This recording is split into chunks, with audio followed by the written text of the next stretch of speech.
Welcome to We Love Deck Builders, the podcast dedicated to empowering deck industry pros to construct a thriving business. Join your host, April Edwards, founder of Deck Builder Marketers, as she brings you a cheat sheet of industry secrets and strategies that promise to boost your deck building business.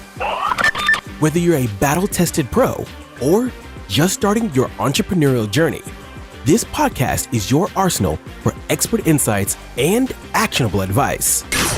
So tune in and let's carve a path to business growth, one insight at a time. So, hey everyone, welcome back to the We Love Deck Builders podcast. This is the DeckExpo Series. We're going to dive into all things decking, outdoor living, and building a stronger business. I'm your host, April Edwards, and today we have a very special episode. Look at all these folks we have here. We've got a powerhouse panel of builders that are redefining luxury outdoor living. Now, I know that Andy and Mike have been up on the stage there. Deck Specialist hosts these panels, which I think are completely invaluable. How many times have you guys been up there? Are you asking Mike and myself? Yeah. So Deck Specialist has been doing these panels the third year? I think so, yep. Okay, great. And you guys have been there since the start? Yep. We're the founding fathers of it. Yeah. And Tommy, this will be your first time? It is, yep. You know why you're here, right? I thought it was just to balance out the beauty between, That's exactly what it was. You got it. That's it. Well, I guess we're done, guys. Enjoy the evening. I suggested that you come because you've been just a powerhouse and our Deck Builder Marketers bi-weekly growth workshops, we're calling them now. So Tommy has attended and just really had some really good wisdom to share with the other deck builders on those coaching calls. And so I just thought, man, you really need to be on this panel because you're going to be able to give back a lot. So I hope that vote was something you were appreciating. Yeah, it's weird, but no, it's appreciated for sure. Let me give all of our listeners just a little, introduce all of you guys in case they don't know you. So Tommy Holstein, he is the owner of Solid Ground. It's a family-driven outdoor living company in Wentzville, Missouri. They specialize in custom decks, patios, and steel frame structures with a focus on quality craftsmanship and client-first service. Mike Mitchell is the owner of Mitchell Construction, serving the greater Chicago area since 1978, known for innovative decking solutions and multiple stellar service awards from Trex. Andy Henley is the owner of Hen-House Decks, a multi-award-winning deck company in Uniontown, Ohio, renowned for innovative designs and problem-solving skills that create timeless custom outdoor solutions. And we also have Chuck Casey here. He is the moderator of this panel that is going to be at DeckExpo this year. He's a seasoned industry professional with Deck Specialist magazine. He brings deep knowledge of the decking and outdoor living sector and a wealth of experience in moderating discussions at industry events, helping highlight trends and best practices for builders looking to grow in the high-end market. So together, we're all going to be talking about the upcoming panel, Winning High-End Clients, the Art of Selling Luxury Outdoor Living on the Show Floor Education. It's the outdoor living stage. We'll give a sneak peek at the discussion, explore ideas for growing your business in the high-end market, and hype up why builders should be coming. So that's my introduction for you guys. But how about each of you guys just say a little something that maybe I didn't cover in your intro so that we could just kind of learn from your perspective. So Mike, why don't you go first? Sure. I'm a second generation deck builder. So my dad started in 78 and learned a lot through the years from him and from his crew leaders, and through the decades that we've built in different aspects. We've done everything from full house builds to remodels, things like that, and found our niche in deck building. Since we've niched down into that, it's been a big success and a lot of fun to grow teams. And as we're sitting here in a showroom that's new to us, it's just cool to see what we can do. Nice. Love it. The showroom is exciting, man. It is. Yeah. It's going to make such an impact. How long has the showroom been up? Is it new? We just moved to the space in January and started building it out. So I had a meeting here earlier today, but it's by appointment only at this point, so we don't have it staffed yet. That's going to be the next step, but it's great to be able to have a space to bring people and go over things and actually have real life samples, and it's connected with our warehouse too. So if there's not something in here that's showable, we can just walk out and there's everything you can imagine in the warehouse. So Good deal. Yeah, really cool. I want to pick your brain on all that, Mike. yeah, absolutely. Sure. Andy, Yes. Andy the artist. Andy the artist. Yep. So I'm known for creative decks. You follow us on Facebook and Instagram or whatever, you're going to see we have a real funky style to us. I've always been the type of person that when someone tells me I can't do something, I try to prove them wrong, and I do it. So some people are like, oh, you're crazy for that, or I don't like it. But if I like it, I always just go with my gut. I try not to let somebody else's advice take away my vision. But it is hard. And I've often said that a quote that I like to live by, but I struggle with it still, even though it's a quote I live by, which is comparison is a theft of joy. So if you're a deck builder out there and you have a vision and you want to stick to it, just don't compare yourself to other people. Just be you. That's what I did. And that's how I got to where I'm at.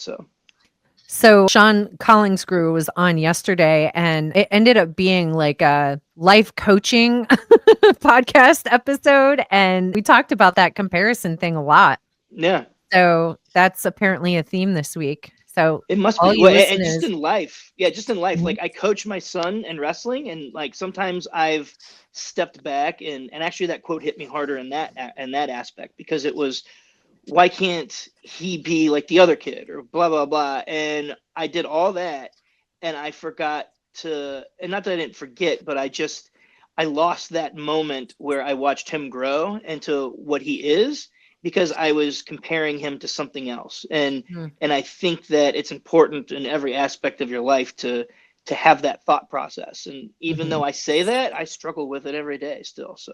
Oh yeah. Well, I personally feel God made us all unique in our own ways, and you really need to own that, So, For sure. Tommy, go ahead.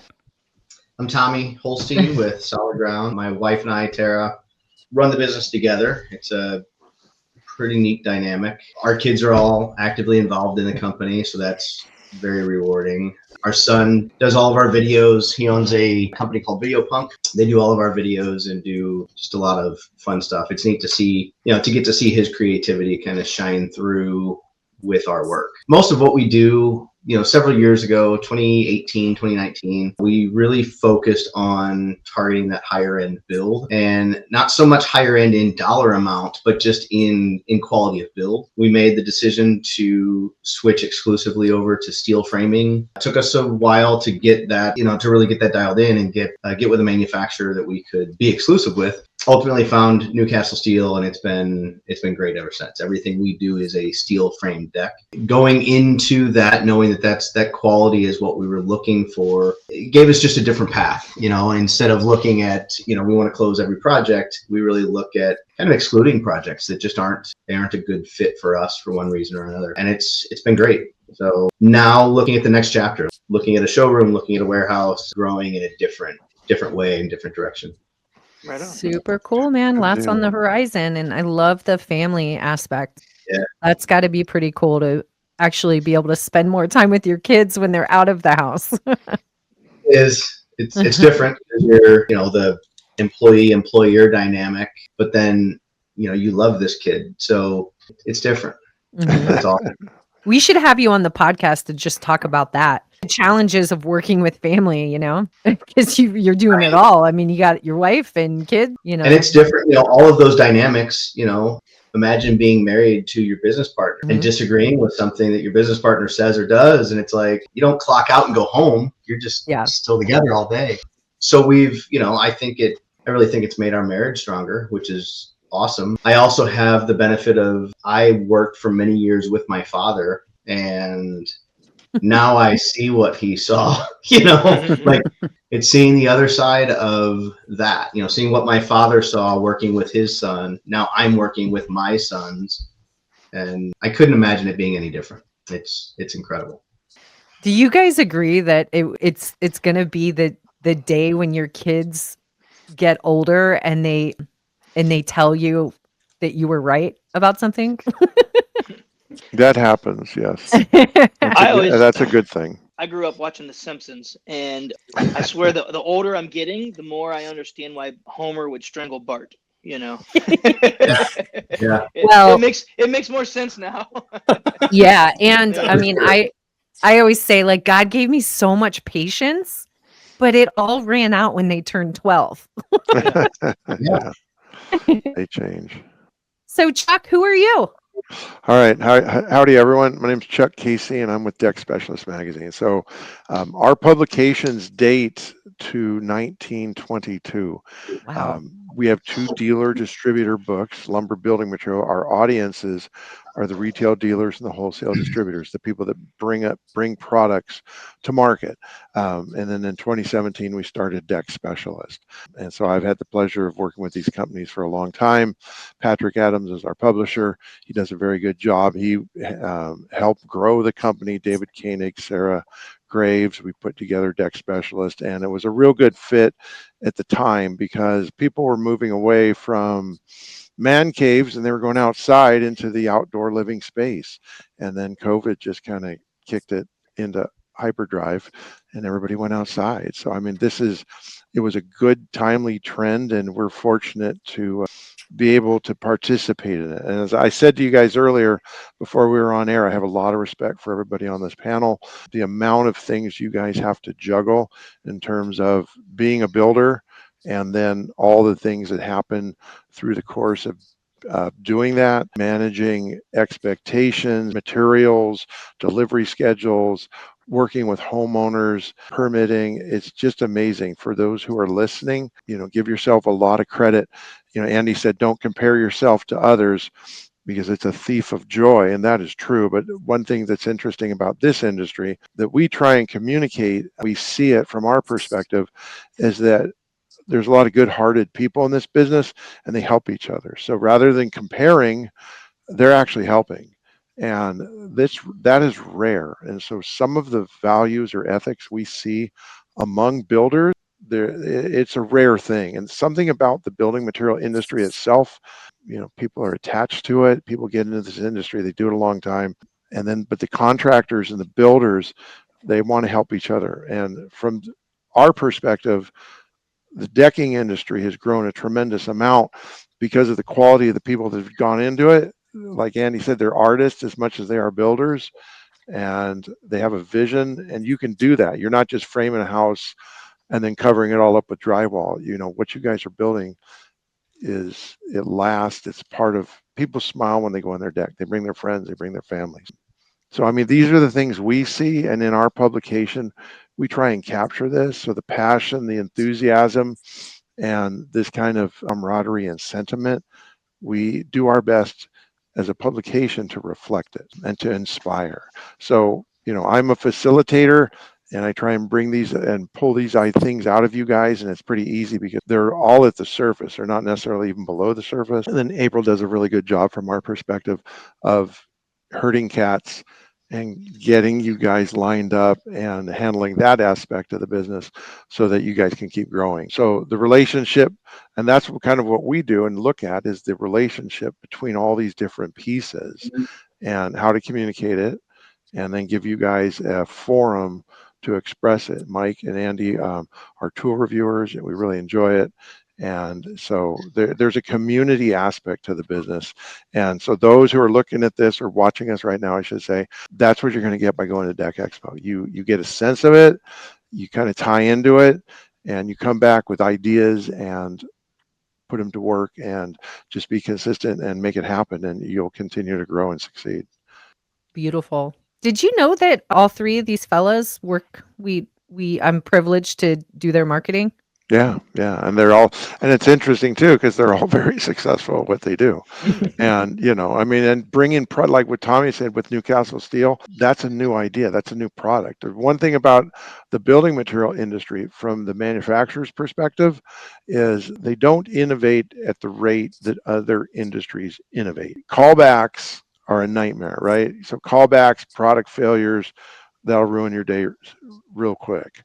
And so the rate of innovation is slow, but these guys are doing it, and they're doing it, and so and they're successful. So there's definitely a correlation here between working with you, their success, and their ability or desire to go out a little bit different.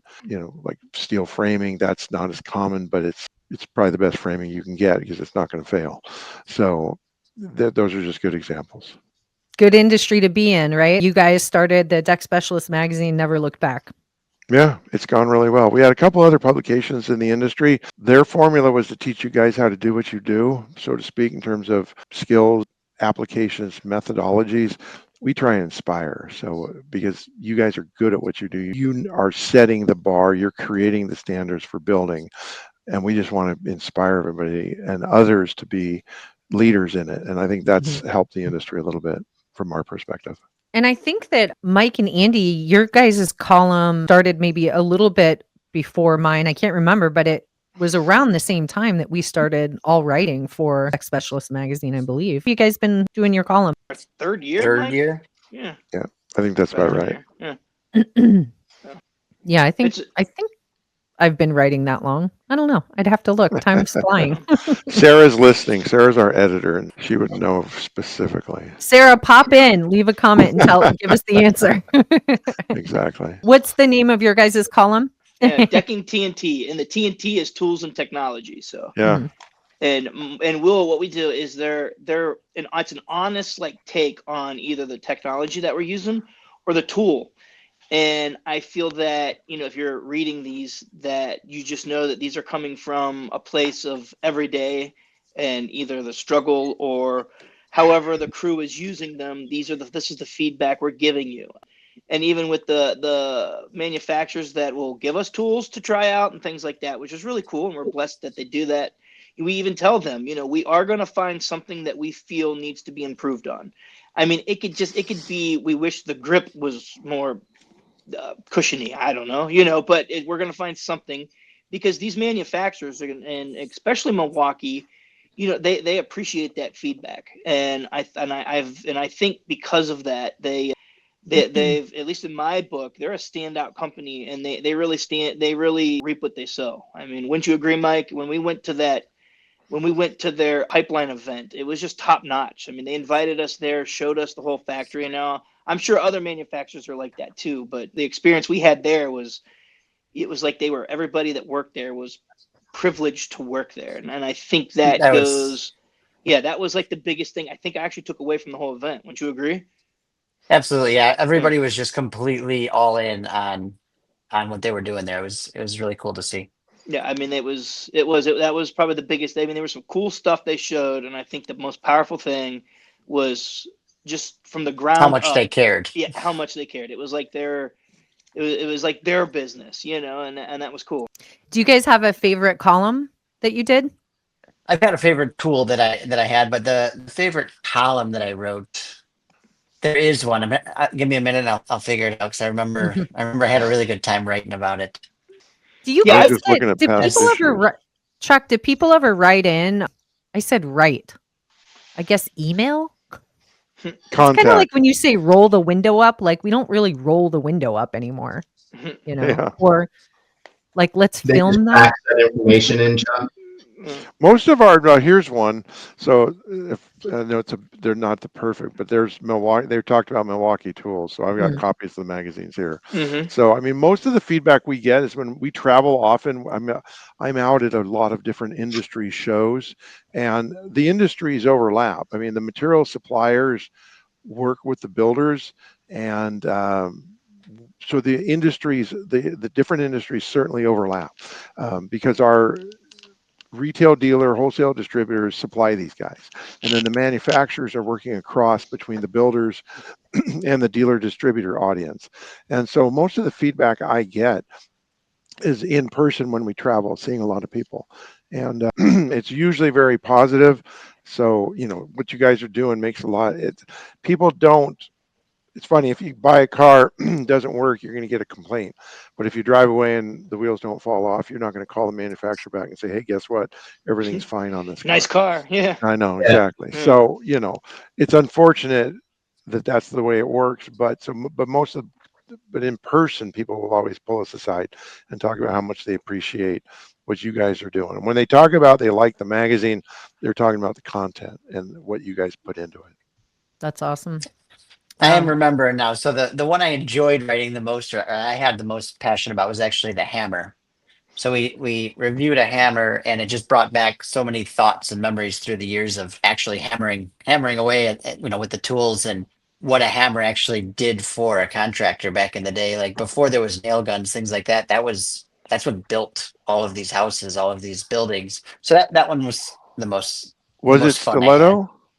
It was stiletto. All right, so there it is. Oh, there you go. You're quick. Yeah. Yeah, I got the magazines next to me. So stiletto, and that's only a $292 hammer. Yeah, that's it. Yeah. That's it. Do you remember the first time you picked up a real hammer and like you swung that hammer and it was right? Like it's not the $25 off the shelf. Like there was something about it. It fit your hand better. It swung better. It drove a nail better. You remember that moment? Yeah, so one of the things that comes to mind for me is like once you break in a wood hammer, right? You get it just how you want it, just the way and then the handle breaks. Yeah. And then it's like starting all over.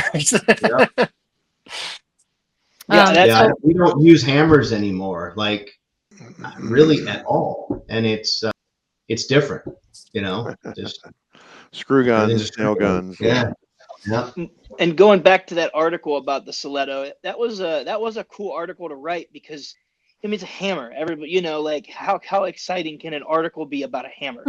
and it was just one of those things where that is a cool hammer because of the features that it has, and it is, like Mike said, an everyday essential item for somebody. Maybe not now, but everybody started off with that, and they can relate, and it tells a story that.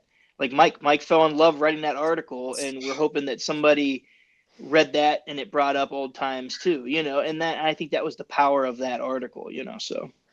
That's cool. So my column is market yourself. And so I go over marketing strategies.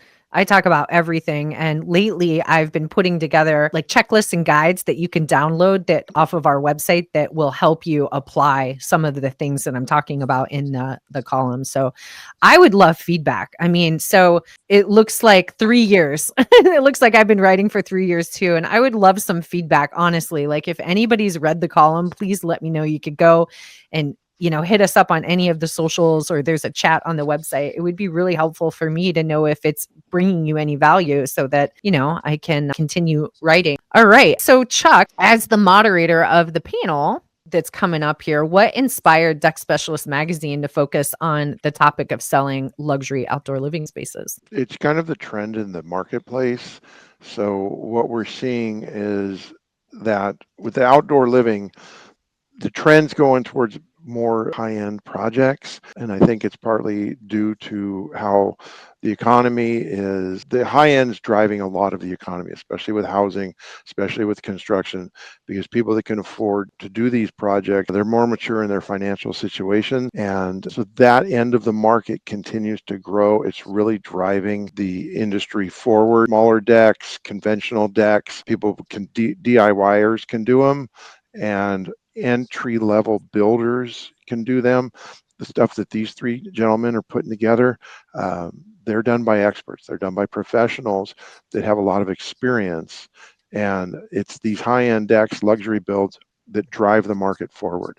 And for a lot of builders, we need a pipeline of new builders coming in to the market. They're not aspiring to build a 20 by 25 deck. They're aspiring to build a guitar deck. They're aspiring to build high-end projects that put them on the map. And so that's kind of why we saw this as a trend. And also as the economy for a lot of people at the low end is tight, the high end keeps moving forward. So it's definitely the part of the market that it might be smaller in terms of total size, but it's very stable, and it'll continue to be the part of the market that grows from our perspective. Yeah, I'd say you guys aren't selling decks, you're selling a lifestyle, and that is outdoor living. So Well, I'm excited. It's a dream. I mean, a lot of this, you think about it, the passion's there because people have a vision, and if they have the money to fund it, then they can, so it's artistic, it's creative, and then it creates, that outdoor living space that they want to be on. For sure. So I was going to ask this question next. Actually, before I do that, let's give some props to some folks that are participating here. So we've got Garden Structure Group. He said, "Hi guys." We have Hollywood Decks. Buenos, gentlemen and lady. And check this out. We have IT support for Andy too. Do you still need IT support? Look at this. Did you figure out your Zoom thing? To stop Bobby an iPad Warren camera coming from in zooming and moving, disable the center stage feature in a video call by opening the control center and tapping the video effects button to turn center stage off. Well, all right. I'm screenshotting that. Yeah, that's for doing it later. Thanks, Bobby. Free IT support on the We Love Deck Builders podcast. That's funny. We have a couple of questions too. So Bobby wants to know from Mike, I know you said the showcase was new, but have you seen tangible benefits from it yet? The showroom, yeah. So the showroom is new. Yeah, I have brought several people through it, and yes, it has been very beneficial for us. So I would say, I don't have the exact data. I should actually have it, but I would say close to 80% of the people that come in decide to move forward. Now, how many of those would have moved forward without the showroom, I can't say exactly, but to know that if they do come in, if I can get them to come to the showroom, it just makes them that much more comfortable with us and more confident that we can do what they're looking for, and also solve some of their questions, by seeing everything together in a something that was put together by a builder instead of going to a Home Depot or something like that where it's just a shelf of colors or. Mm-hmm. Has it saved you any more time? Do you have people go there first? Do you go to their place first? So I've never had anybody come here first. It's always a follow-up appointment. Does it save any time? I'd say probably not. It might help close the deal though, whereas even though you spent more time on it, that time was spent moving forward instead of, maybe if we didn't have the showroom, there wouldn't have been that follow-up, and could have lost those deals. So I don't think it's necessarily a time saver, but it's definitely helped the sales out. We did a growth workshop. So we do coaching for our clients, deck builder marketers, and we talked about the ROI of a showroom. And Pat O'Keefe was on there. Were you? Was anybody on that session? So I would say the biggest thing that folks talked about, the best takeaway was just like having a really good location for your showroom, and then people just like naturally stopping in. I can't remember who it was, but they actually built a deck on top of the showroom. And then they were in a location that was like the freeway was there. And so everybody could see the deck when they were driving by, and they would get a lot of foot traffic just because of that strategy and their location in general. So I use one of my guys. I have him bought a gorilla outfit, and he sits outside and he spins that sign and he just directs people towards the showroom. So that's a joke, but it probably would work if we were selling. I bet it would. Yeah, if we were selling mattresses. There you go. Yeah. From the dealer perspective, they invest a lot into demos, displays, and it really helps to drive and move the products. When the consumer, the clients can see it and touch it, it makes a big difference. I'm reading your question again here, Bobby, and to expand on that, one thing that I have definitely noticed is when somebody comes into the showroom, there's things that they didn't even know existed before, like a hideaway screen or a louvered roof or something. Maybe I didn't do a good job of showcasing everything on the site, but they come in and they see it in real life, and all of a sudden they want it. I was going to ask something. Showroom. What was I going to ask? Do you feel like that your location is a good spot? Is it close to your home, or did you pick a different spot? Ours, it is close to home. It's close to the town that we're very involved in. It's in a good town. So it's in a good area, but it's not in that foot traffic area. It's more in an industrial area, but there is a lot of trade style businesses and stuff in Mhm. the area, and it's only, you know, a 3 or 4 minute drive from the heart of downtown of our Mhm. town. So it's not far. It's close enough, but still far enough away where you can have industrial type stuff going on. And you've been to Legacy Decks office and showroom, right? What are some cool things they have going on there?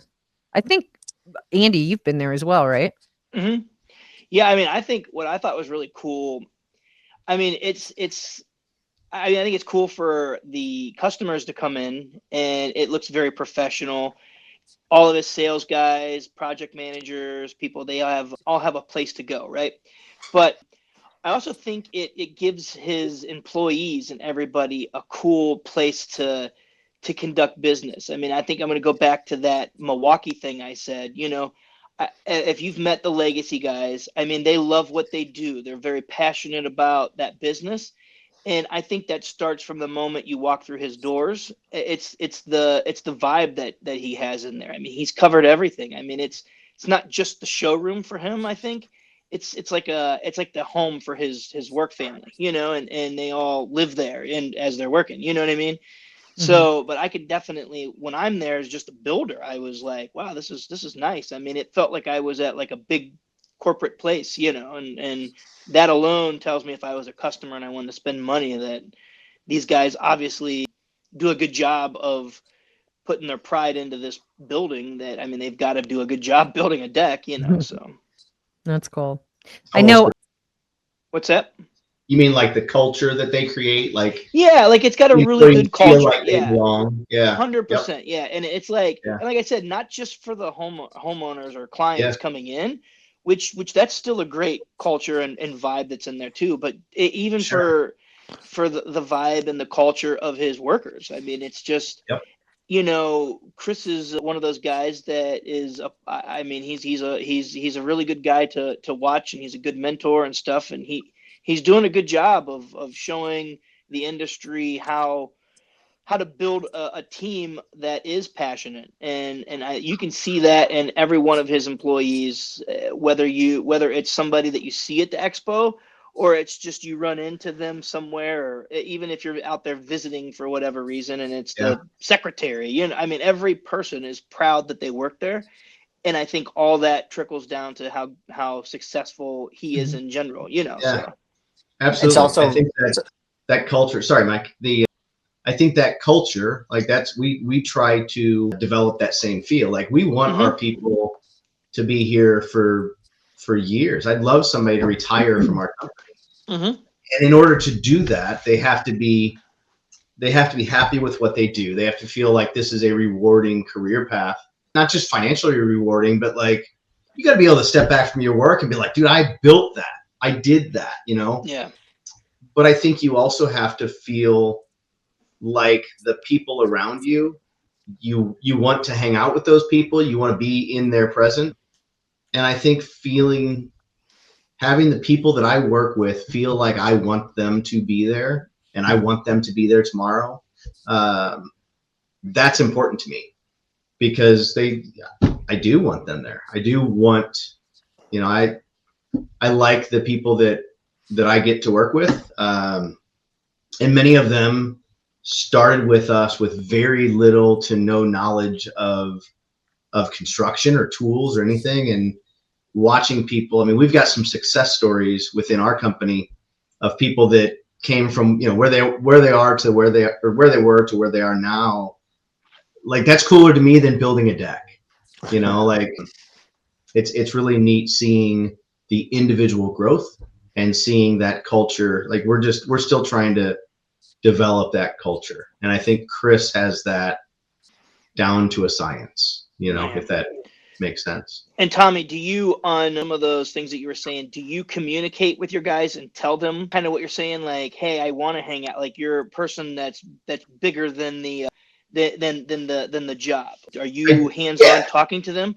See, I do. I hate to admit it, I struggle with that a little bit sometimes, because sometimes I feel that I tell my guys how much I appreciate them, Mhm. but then a lot of time goes by, and I feel that maybe, and I've had a couple of them address that to me. Hey, where's the love lately type of deal. And And I feel, because I'm not on the job site with them, that it's still there, but it is humbling in a sense to know that they want, that I need to reach back out. And Yeah. I just had two guys and they wanted a raise, and they wanted to, there was talk about maybe going to another builder, because they were wanting to go, they wanted to take a step up and pay in the pay grade. They've been working hard. Yeah. But it is a two-way street, right? But they never really expressed that to me.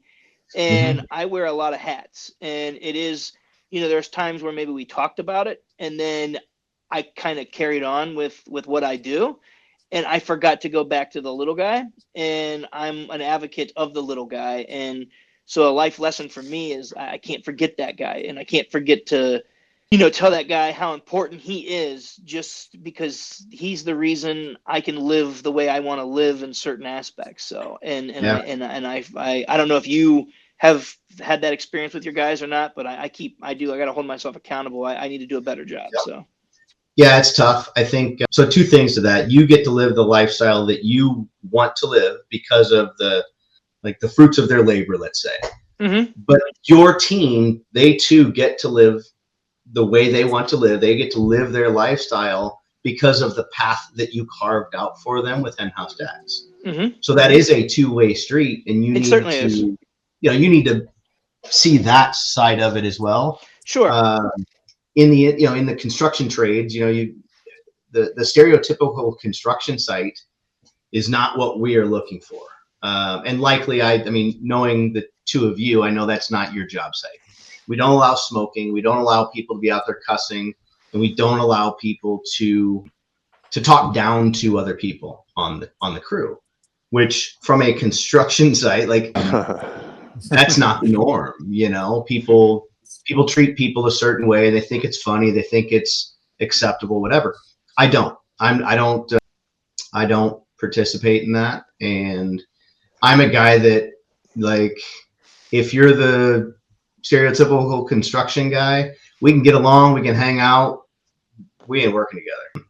I want a certain type of person on my team, someone that I can trust to be on the job site and take care of a person's property, take care of whatever, and I think it's easy for us to forget that as much as our clients might love us and think, oh my gosh, Solid Ground, you guys are the greatest crew, I'm so happy you're here.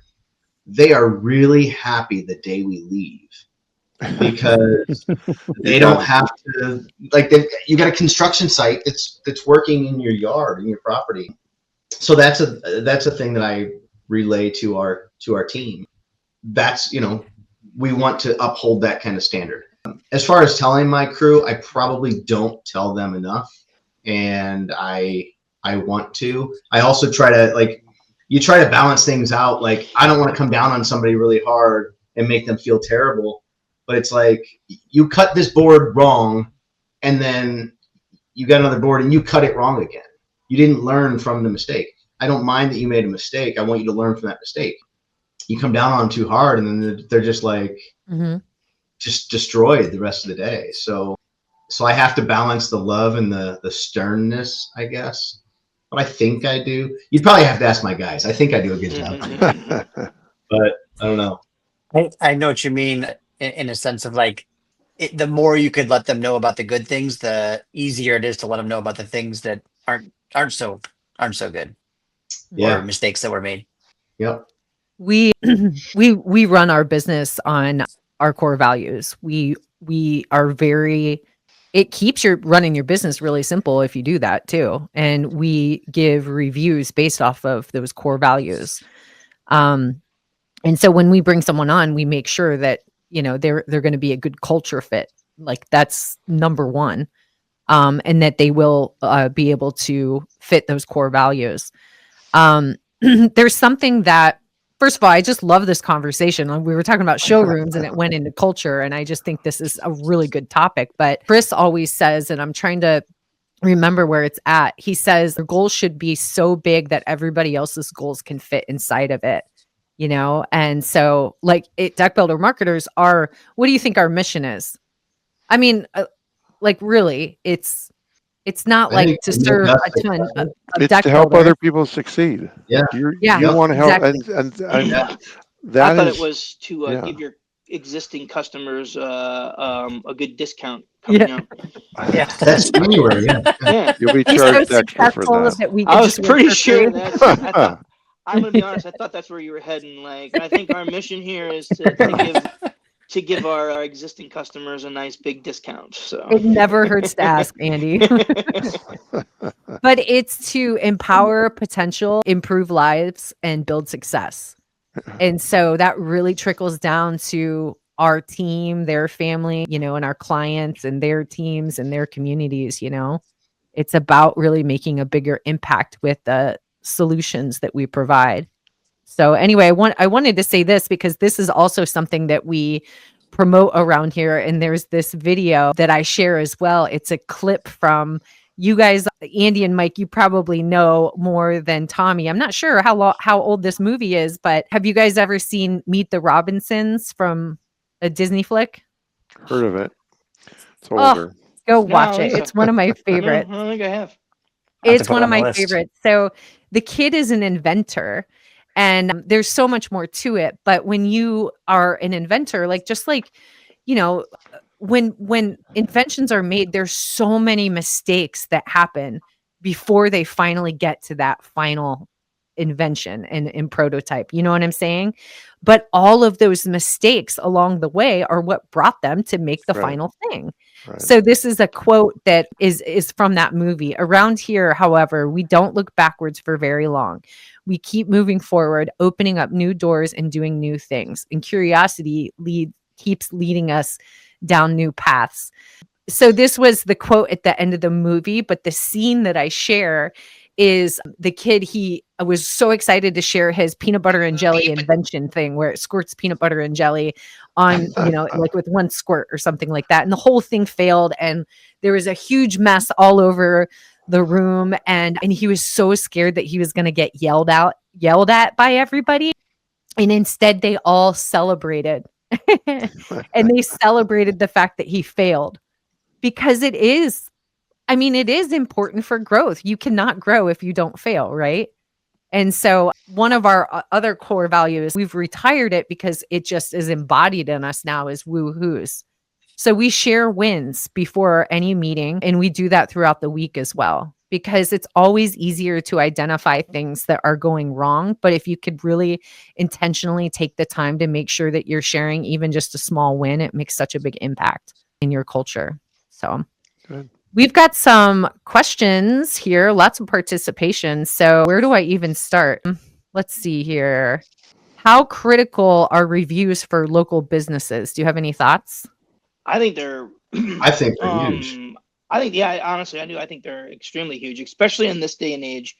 Everybody has a phone in front of them, and they're looking through their phone, and if you have a good review, that's where you go. Even business owners that are getting those reviews. If I go out to a restaurant or I'm looking at something, even on Amazon, if it has good reviews, I'm buying said product. If it has a bad review, I go right past it and look for one that does have a good review. So I do think they're good. I sometimes think that reviews are just as good as a paycheck in terms of, at the very end of a job. And I think my goal at the end is to try to get that review. And Chuck said it best. Unfortunately, people don't want to give a good review. They want to give a bad review. It's like you do a good job, but it's like they expected you to do a good job. That's why they hired you. So it's Right.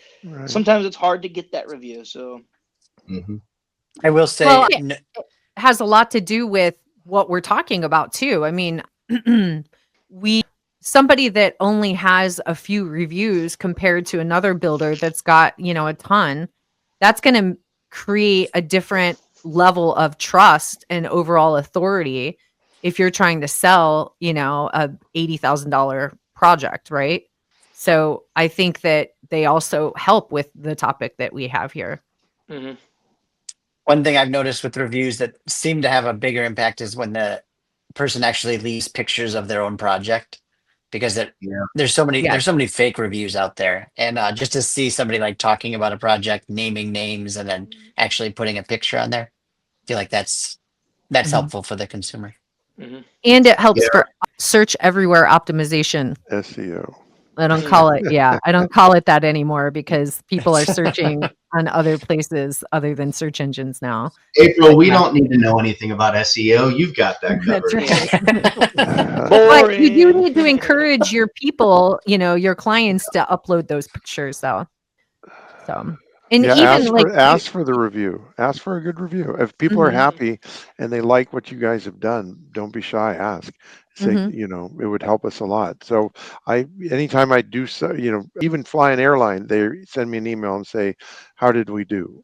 So a lot of companies do that. They want to know, how did you like the experience? What do you think of our product? That kind of stuff. So I think it was really cool that the plane didn't crash. Yeah, So, I'm not dead. Here we're I am. alive. I'm glad all the air traffic controllers showed up. Right. Yeah. Yep.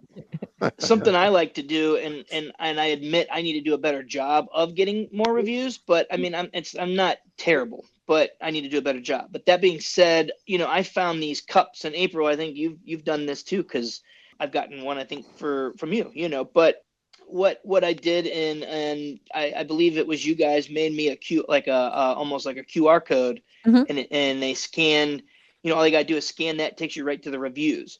And what I did was I bought some like tumblers that were just 20-ounce tumblers. I put my logo on them.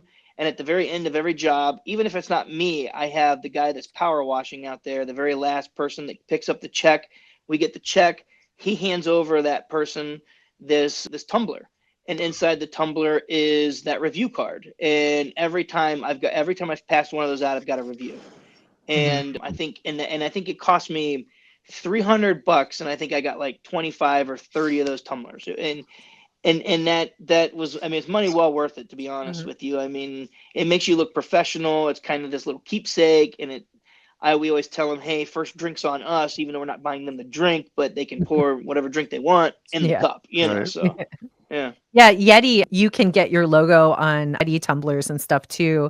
And if you sign up for their email list, they have promotions where you could get a free one every so often. So free's nice, right? Yes, but I do not need any more cups in my life. I mean, it's ridiculous how many cups. I mean, they're everywhere in my house. I mean, it's like an infant, like they're just everywhere. Yes, I mean, I have more cups. I could make my own cup business, I think, at this point now. So yeah. I have an inventory. We send our clients little cards with QR codes to make it easy for their clients to leave a review. And we also have a review request that's automated after the project is done. And there's a couple of ways to use that, but it's really nice because you'll get notified when a review comes in, and then you can comment on it really quickly, which is important as well from an search everywhere optimization standpoint. But one thing, I don't know if the account managers have been talking to you guys about, but you can also, try and get a picture with your clients on the deck, and then you could take some other pictures of the deck and you could text it to them and remind them, if they haven't left that review, hey, when you leave that review, please post these pictures. And then we build out project pages for our clients. It'd be amazing to have that personality and authentic imagery of you with the client, or whomever on your team with the client on the deck too. There's also, if I can make a comment, there's a distinct advantage in what you guys do is that you're building outside. I mean, Tommy, you made a comment about, it's construction. People are happy when we're done. But think about, when you do an interior job, you're inside their house, and how challenging that is, and how disruptive it is to their everyday life, because you've got a mess and it's right in your home. When you're building in the outdoor space, people look out the window and it's like, it's not as intrusive. So I think there's that aspect of it too, that you guys have a little bit of advantage because you're not doing bathrooms or kitchens. You're outside.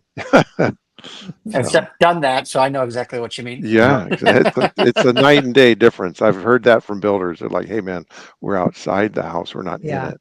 So yeah, we used to do pretty elaborate home theaters, and it was that's kind of where I started in construction, and it was all in the home and typically in the basement. Working in a dark, dingy like cave was just not good for me. So kind of like you were talking about the sun, April. I mean, Mhm. getting me outside that's definitely better. But yeah, taking over someone's house. I mean, it's And you know, you talk, people are giving us a lot of grace in just allowing us to be there, right. and we just need to remember it. You know. Yeah. Yeah, I'm going through all that right now. My husband and I are sleeping on the couch. We don't know when the project's ever going to get done at this point. Yeah. I told my Well, husband, I'm like, yeah. I don't know. I'm just changing my mindset that this is the new reality. Darn construction workers. EJ Merritt said, "Hey, y'all, just discovered y'all about a week ago and so glad to catch live. Awesome. Nice. Awesome. Oh, check this out. Sarah said Andy's guy could wear a guitar outfit when we were talking about the showroom. Um, and then I did miss this one. I put it up there, but Daniel said, interesting. So showrooms also help with the upselling.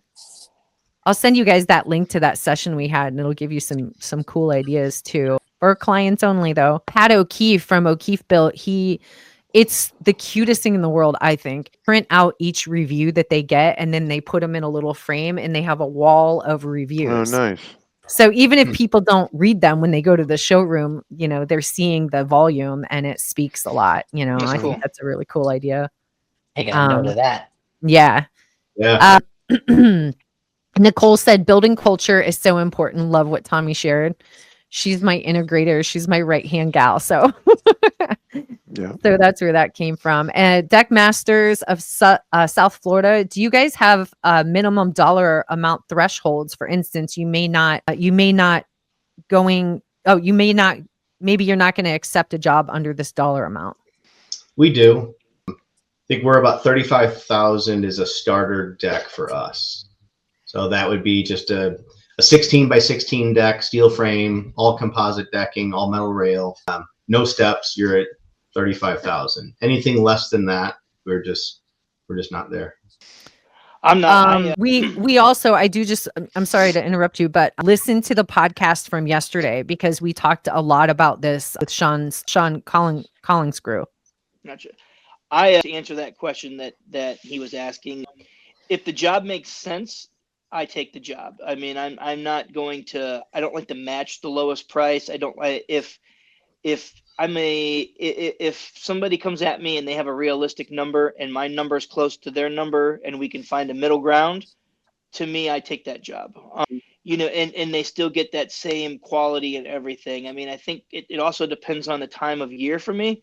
I mean, I'm more acceptable going into the winter here of taking jobs, maybe dealing and dealing a little bit more versus if it was like mid-May. Mid-May, mid-May, your price is your price, and Right. that is what it is. But for me, it's if I can make money off the job, and not in a greed way, but like if it's a job where we can do a good job because there's profit and we can take our time, I'll take it. It doesn't matter what size the job is. But most of the time I'm with Tommy, and most of mine top out around 30, 35, because most people that see us because of the marketing that we do and stuff, that's the type of people that have that budget. So, but I will take what I can if the price is right, so. I'm Good I'm stuff. kind of on par with Andy's situation there. We do advertise that jobs are going to be at a minimum, but at the same point, we do 1 day jobs. As long as the job makes sense. Just because it's smaller doesn't mean it's not something we can handle. It's not something that we would advertise that we do all the time, but we do quite a few of them through the year. It's good for fill in. There's just as much. You have to price them appropriately. If it's a smaller job, obviously it's going to cost more to make the same profit on that situation. But as long as we're making what we need to make, and the job's a nice job that's going to be built properly, we'll take it on. And I think there's an important thing there too. It's not necessarily sometimes about, for me, it's keeping my guys busy too. I need to make sure that, I mean, I hold the livelihood of a lot of people in my hands being a business owner. And if I can't keep these guys building and working, they're going to go somewhere that can keep them building and working. So I think it's kind of one of those areas where, if you're going to build this culture, like we're talking about, that culture that I have, I've got to keep my own boots on the ground per se with my guys, because they've got holidays coming up, they've got kids, they've got things that they have to pay for, and it's my job as the guy with the vision to sell my vision and have people invest in us. So I think it's more than just how much money I can get on a deck if it's a small deck, because to me it's not necessarily about the money. It's more of making sure that everybody's taken care of throughout the year, and hope there's a profit, I guess. So And I will add to that a little bit too. Like, so we typically, or we charge to come out on the estimate too. So if somebody gets a ballpark and we're going to go out to give them an actual price, at least we are getting paid for that time to go out and give them a price on the smaller projects. And more often than not, the smaller projects don't feel as comfortable paying for the on-site. So that kind of helps that Weed them out. that no, yeah, but it just lets them move on to the next person that might be more fitting for their project. Right. Yeah, that really speaks volume. And, that's probably because your marketing did so well that it primed them. So that. There you go. I mean, it You might is be true wrong, though. but I mean, Yeah, no, it is very much true. Like, your marketing drives the people. it does. It does all the work beforehand, so that when Mhm. they come to you, they already know what to expect. There's like That's on our 100%. website, it shows our pricing. It shows a project, and there's one that's close enough to what that customer is looking for that has a price tag on it, so they already know what it should cost. And if they don't, then they didn't do a very good job of doing any research. Do either of you guys ever get like an email or like an inquiry from somebody, and it'll say, "Hey, I have this job. It's probably too small for you guys, but wanted to see if you'd be interested." I get that a lot, and that information tells me that this person has went on my website or their social media or whatnot, and they've seen the work that we've done, and they're interested. They want it, but they kind of already have in the back of their mind, these guys are more elaborate than what I'm looking for. And I think that that's kind of cool, because it just shows that the website and the marketing and all that stuff is, I mean, not floating your boat, but you know what I mean, April? I mean, it's even if you're not using April, it's all in the marketing of how you're pushing your product and showing what you can do, because I think that's so cool when people say that, because and I end up saying, yeah, we could still take a look at it. And even if I'm higher, it's almost like they expect it to be higher, and they were grateful that they got such a good builder to come out and do it. You know what I mean? So, And Andy, I think you're spot on with that. When I get emails or phone calls like that start off with, hey, this probably is a job too small for you guys, but I really just wanted to reach out, whatever. It tells me a couple of things. It tells me that they appreciate the level of quality that we produce. And typically that is going, in my opinion, that is going to be a client that I want to work with, because they appreciate our quality. They appreciate that quality probably comes at a higher price point, but they will also, in my experience, they become a more loyal customer, loyal client, to where if you do that job for them, they are going to sing your praises on social media, on giving reviews, on giving referrals, on telling their friends, hey, if you're getting a deck, this is the company. Hen-House Decks did a great deck for us. That job that maybe it comes in a little bit under what we would typically be looking for, that job might lead to $100,000, $200,000, $300,000 from friends, family, whatever. There's something really special about working with a client who already values your team, as opposed to somebody that's just like, hey, I want a deck. Can you come out and give me a bid and whatever? So, there's exceptions to every rule. I don't know. I told you, I'm a guy that wears my heart on my sleeve. I tell people how I feel about them. If I get that sob story that, I can't find anybody that will do this job, we're like, yeah, we're doing that job. We just know we are. We just did like a screen enclosure, and I was like, it's a 1 day, 2 day job. It'll be a good job for, fill in or whatever. And we sold the job, and lo and behold, the screen door comes and it's damaged, and it's delayed 2.5 weeks. And it's like, why did I take this job? That's you how that know, always works. You do. it is. Brendan Casey tells me, Mike. I think Mike. We're on a group message with Brendan Casey, Mike, myself, and Brendan, and Yeah. he's always talking about how he went the extra mile on a job for somebody, and they gave him a sad story or something, and I forget the scenario, but I'm going to create it. I'm pretty sure this is what it was. He gave him some solid skirting for free for whatever the reason was, and then. So I think with that blend, it's going to be a great little blend to talk about. And I'm blessed, and I'm glad I took the bull, to be honest with you, by the horns on this subject, because, it's certainly something that I think is very foreign to a lot of people. It's AI is growing faster than I can even keep up with, and I'm going to talk about the stupid thing. You know what I mean? So I'm like, Yeah. I'm like trying to teach myself more stuff. I mean, when I submitted this thing 3 months or 4 months ago or something, I had it down how I thought AI was good, and it blows my mind. I mean, 3 months ago is 3 years really with AI. I know. I mean, the things that you can do now, it blows my mind. So I mean, I've got a lot of work to do before I do this, because I want to make sure that a lot of people find a lot of value in this, and I think it's definitely something that every person should be at least entertaining, adding to the way they do business. For sure. I mean, it makes my life 10 times easier on certain things. I mean, it's going back to when you asked us earlier what our favorite article was that we wrote. I'm not going to lie. I mean, if I'm being honest, probably my favorite article that we ever wrote was the last article we just did. And it was about Chat GPT. And the reason it was my favorite article, and I don't want to sound lazy in this aspect, but the reason it was my favorite article, was that we just used ChatGPT and it wrote the whole damn thing, and we submitted it, because that was the whole point of the article, was how it can help you.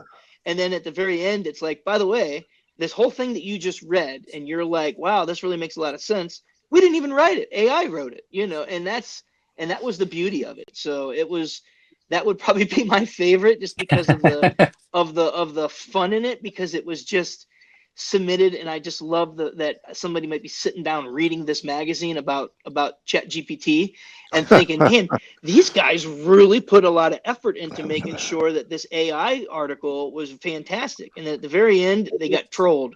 We didn't even write it. It was AI, so Talking that, about themselves. yeah, like, it was just funny, because that was Skynet, not us, and all the imagery too was created. everything. Yeah, it was all created just only by thing telling that it. We just told it what we wanted to see. Yeah, the only thing AI didn't do was hit send. There it is.